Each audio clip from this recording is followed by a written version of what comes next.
जय श्री कृष्ण मित्रों, स्वागत है तमारू मित्तल वॉइस चेनल में। आजना विडियो में आपणे सांभळीशुं गंगा दशेरा 2025 क्यारे छे, तारीख, समय अने मुहूर्त अने गंगा दशेरा ए सौथी महत्वपूर्ण अने धार्मिक तहेवारमांनो एक छे। आ तहेवार 5 जून 2024 ना रोज देशभर में उजववामां आवशे। हिंदू धर्म में आ दिवसनो धार्मिक और आध्यात्मिक अर्थ खूब ज महत्वपूर्ण है। तमने जीवंत देवी तरीके ओळखवामां आवे छे। ते पृथ्वी पर जोई अने हाजर रही सके छे। ज्येष्ठ महीनाना शुक्ल पक्षनी 10मी तिथिए गंगा दशेरानी उजवणी करवामां आवशे। गंगा दशेरानी तारीख अने समय 10मी तिथिनी शरूआत थाय छे 4 जून 2025 11:54 वागे। 10मी तिथिनी समाप्ति थाय छे 6 जून 2025 2:15 वागे। व्यतिपात योग शरू थाय छे 5 जून 2025 9:14 वागे अने व्यतिपात योगनी समाप्ति थाय छे 6 जून 2025 10:13 वागे। हस्त नक्षत्र शरू थाय छे 5 जून 2025 3:35 वागे। हस्त नक्षत्र समाप्त थाय छे 6 जून 2025 6:34 वागे। गंगा दशेराનું आध्यात्मिक અને धार्मिक महत्व છે। आ दिवसे देवी गंगाना जन्मदिन तरीके उजववामां आवे छे। आ दिवसे गंगा अवतरण तरीके पण ओळखवामां आवे छे, जेनो अर्थ थाय छे के दिवस ज्यारे गंगा आ पृथ्वी पर अवतरण कर्युं हतुं एवुं मानवामां आवे छे। आ दिवसे मां गंगा पृथ्वी पर आव्या हता। ते जीवंत देवी छे जे आ ग्रह पर एक पवित्र नदी तरीके अस्तित्व धरावे छे। देवी गंगाना आशीर्वाद मेळववा माटे भक्तो गंगा नदी में स्नान करे छे। एवुं पण मानवामां आवे छे के पवित्र गंगा नदी में स्नान करवाथी शरीर, मन अने आत्मानी शुद्धि थाय छे अने लोकोने बधी नकारात्मक लागणीओथी मुक्ति मळे छे।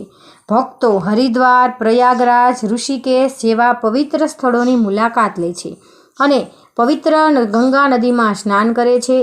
भगवान सूर्य ने प्रार्थना कर्या पछी तेओ गंगा मैया ने फूल, मिठाईओ अने कपड़ा पण अर्पण करे छे। भक्तो सांजे गंगा घाट पर फरी दीपदाननी विधि करवामां आवे छे अने देशी घीनो दीवो प्रगटावे छे। देवीना सन्मानमां भक्तो सांजना समये करवामां आवती गंगा आरतीनो भाग ले छे अने गंगा घाटने दीवाओथी शणगारे छे। गंगा दशेरा एक महत्वपूर्ण हिंदू तहेवार छे जे जेठ मासना शुक्ल पक्षनी 10मी तिथिए मनाववामां आवे छे। आ दिवसे 10 प्रकारना योगोनो संगम छे जे तेने विशेष बनावे छे। मान्यता छे के गंगा दशेराना दिवसे गंगा स्नान करवाथी 10 प्रकारना पापोनो नाश थाय छे। पौराणिक कथा अनुसार गंगा दशेराना दिवसे गंगानुं अवतरण पृथ्वी पर थयुं हतुं। आ दिवसे 10 प्रकारना पापोने हराववा माटे विशेष मानवामां आवे छे। गंगा अवतरणनी कथा अनुसार गंगानी धारा पृथ्वी पर आवीने 10 प्रकारना पापोने नाश करी दीधा हता। गंगा दशेराना दिवसे गंगा स्नान करवाथी अनेक प्रकारना पापोनो नाश थाय छे। एक साथे योग बने छे जे तेने विशेष बनावे छे। आ योगोमां जेठ मास, शुक्ल पक्ष, 10मी तिथि, वृष राशि में सूर्यनु जोवुं, कन्या राशि में चंद्रमानु होवुं। गंगा दशेराना दिवसे हनुमंत ध्वज दान अने गंगा स्नाननु विशेष महत्व छे। आ दिवसे गंगा स्नान करवाथी तमाम प्रकारना पापोथी मुक्ति मळे छे। साथे ज रामेश्वर में भगवान राम द्वारा शिवलिंगनी स्थापना करवामां आवी हती जे आ दिवसने वधु विशेष बनावे छे। दर वर्षे गंगा दशेराना पवित्र तहेवार जेठ महीनानी 10मी तिथिना रोज उजववामां आवे छे। एवुं मानवामां आवे छे के आ दिवसे माता गंगा भगवान शिवना ताळामांथी पृथ्वी पर अवतरित थया हता। तेथी ज दर वर्षे आ दिवसे गंगा दशेराना तहेवार उजववामां आवे छे। आ दिवसे भक्तो माता गंगानी पूजा करे छे अने आ दिवसे घणा अन्य उपायो पण करवामां आवे छे। गंगा दशेराना दिवसे मंत्रोनो जाप करवाथी भक्तोने शुभ फळ मळे छे। वर्ष 2025 में 5 जूने गंगा दशेरा है। आ दिवसे रवि सर्वार्थ सिद्ध जेवा शुभ योग पण बने छे। आ शुभ योगों दरमियान मंत्रोनो जाप करवाथी तमने घणा शुभ परिणामों मळी सके छे। माता गंगा ने प्रसन्न करवाना मंत्र: गंगाम वारी मनोहरी, त्रिपुररी, ऋषीश्वरी, पापहरी, पूर्णतु मां। अर्थात मननी सिद्धि माटे आ मंत्रनो जाप करो। आ मंत्रनो जाप करीने तमने माता गंगा ने तमारा शरीर अने मन पर छवायेला અજ્ઞાનનો પડદો દૂર કરવા માટે પ્રાર્થના કરો. તમે સવારે 108 વાર આ મંત્રનો જાપ કરી શકો છો. ગંગા ગંગેતિ યો બ્રુતાન યોજનાના સતેરપી મુચ્યતે સર્વ પાપેભ્યો વિષ્ણુ લોકમ ચ ગચ્છમિ. આ મંત્રનો અર્થ છે કે જે કોઈ ભક્ત સેકન્ડો યોજનો દૂરથી પણ માતા ગંગાનું નામ લે છે તેના બધા પાપોનો નાશ થાય છે અને અંતે તે વિષ્ણુ લોકને પ્રાપ્ત કરે છે. આ મંત્રનો જાપ કરીને પણ તમે લાભ મેળવી શકો છો. આ મંત્ર તમને પારિવારિક સુખ પ્રદાન કરે છે તેવું માનવામાં આવે છે. નમામિ ગંગે તવ પાદ પંકજ અસુરેહ વંદિત દિવ્ય રૂપમ ભુક્તિમ ચ મુક્તિ ચ દદાસી નિત્યમ ભાવ અનુસારેણ સદા નારાયણ. જો તમે આ મંત્રનો જાપ કરો છો તો તમારા બધા દુઃખ દૂર થાય છે અને તમને જીવનમાં દરેક ક્ષેત્રમાં સફળતા મળે છે. આ મંત્રનો અર્થ છે, હું માતા ગંગાને નમન કરું છું, હું તેમના ચરણોની પૂજા કરું છું. માતાના સ્વરૂપને રાક્ષસો અને દેવતાઓ બંને પૂજે છે. તમે જ સાંસારિક સુખ અને મોક્ષને પ્રદાન કરનાર છો. તમે ગંગા દશેરાના દિવસે આ મંત્રનો જાપ ઓછામાં ઓછો 10 વખત કરો તો તમને શુભ ફળ મળશે. તમે આ સરળ મંત્રનો જાપ પણ કરી શકો છો.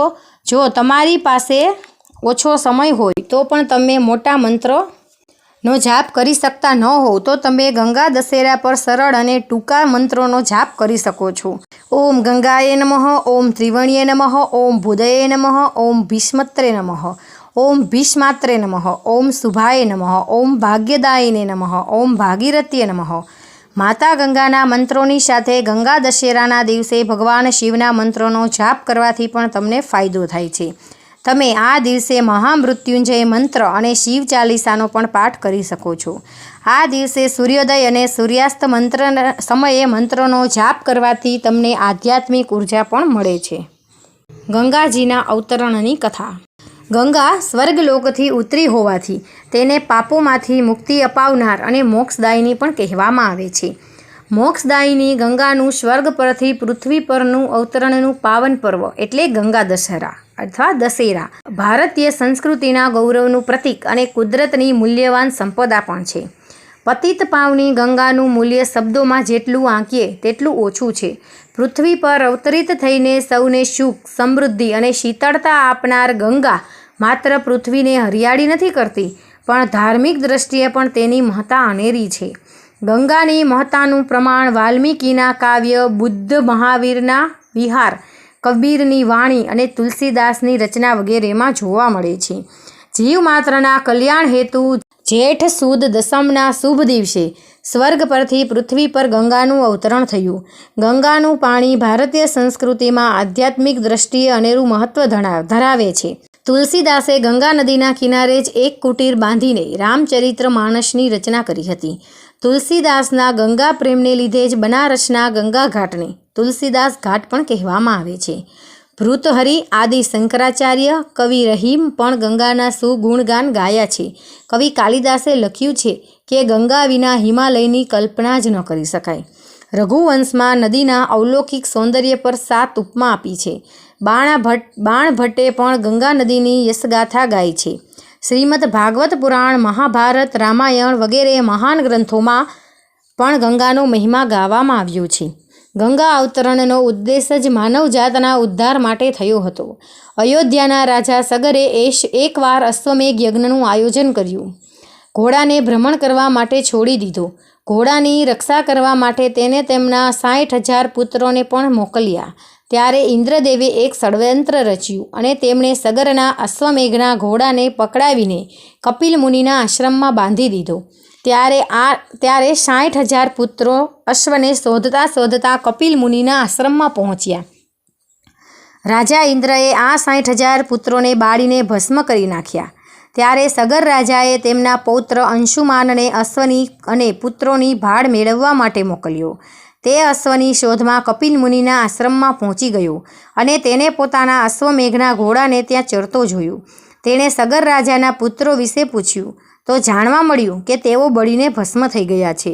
કપિલ મુનિએ કહ્યું કે પતિત પાવની મોક્ષદાયિની ગંગા જ આ 60,000 પુત્રોનો ઉદ્ધાર કરી શકશે. અંશુમાને ગંગાને ધરતી પર ઉતારવા માટે આકરું તપ કર્યું, પણ ગંગા માતા પ્રસન્ન ન થયા. ત્યારબાદ તેમના પુત્ર દિલીપે તપ કર્યું, તો પણ ગંગા માતા પ્રસન્ન ન થયા. ત્યારબાદ દિલીપના ધર્માત્મા પુત્ર ભગીરથે ગંગા માતાને રીઝવવા માટે આકરું તપ કર્યું અને ગંગા માતા પ્રસન્ન થયા. પરંતુ ગંગાનો પ્રવાહ એટલો વેગીલો હતો કે જો પૃથ્વી પર પ્રવાહને ઝીલનાર કોઈ ના હોય તો ગંગા પૃથ્વીના પડ તોડીને પાતાળમાં સમાઈ જાય અને પછી તે માનવજાતની ઉદ્ધારક ન બની શકે. માટે ભગીરથે ભગવાન શંકરને ગંગાને પોતાની જટામાં ઝીલવાની માટે તપ કરીને પ્રસન્ન કર્યા. શંકર ભગવાને જટામાં ગંગાને ઝીલી, તેથી શિવને ગંગાધરાય કે ગંગેશ્વર પણ કહેવાય છે. ગંગા સ્વર્ગલોકમાંથી ઉતરી હોવાથી તેને પાપમાંથી મુક્તિ અપાવનાર અને મોક્ષદાયિની પણ કહેવામાં આવે છે. તેથી ગંગા નદીમાં સ્નાન કરવાનું પણ ઘણું મહત્ત્વ છે. કેવી રીતે કરશો ગંગા માતાનું પૂજન? સ્વચ્છ પવિત્ર કપડાં ધારણ કરીને સંકલ્પ સાથે 10 વખત ગંગામાં કે અન્ય પવિત્ર નદીમાં ડૂબકી લગાવો. પછી પિતૃ તર્પણ કરો અને ઘી લગાવેલા કાળા તલ નદીના જળમાં અર્પણ કરો. ત્યારબાદ માટી કે ધાતુની બનેલી ગંગા માતાની મૂર્તિનું 16 પૂજન કરો. ત્યારબાદ સૂર્ય, શિવ, બ્રહ્મા, રાજા ભગીરથનું પણ 16 પૂજન કરો. પૂજામાં જે પણ સામગ્રી લો તેનો આંક 10 રાખો. આ રીતે 10 દીપક, 10 ફૂલ, 10 નૈવેદ્ય, 10 પાન, 10 બ્રાહ્મણને દાન આપો. તેમાં પણ જ્યોતિષશાસ્ત્ર મુજબ 16 મુઠ્ઠી તલ દાનમાં આપવાથી વધારે લાભ થાય છે. તદુપરાંત લોટમાંથી કે માટીમાંથી માછલી બનાવી તેને જળમાં પ્રવાહિત કરી દેવાનું પણ વિધાન છે. પૂજા કર્યા બાદ દીપકને પણ જળમાં પ્રવાહિત કરી દો. ધર્મગ્રંથ અનુસાર ગંગા દશેરાના દિવસે જે વ્યક્તિ વિધિ વિધાન સાથે અને ભાવપૂર્વક ગંગા માતાનું પૂજન કરે છે તેમની બધી જ મનોકામના પૂર્ણ થાય છે અને મોક્ષના અધિકારી બને છે. મનુષ્યને મુક્તિ અપાવનાર ગંગા અતુલ્ય અને અનમોલ છે. તો મિત્રો, તમને આ વિડીયો પસંદ આવ્યો હોય તો આપણી ચેનલ મિત્તલ વોઇસને લાઇક કરો, શેર કરો અને સબસ્ક્રાઈબ કરો. જય શ્રી કૃષ્ણ.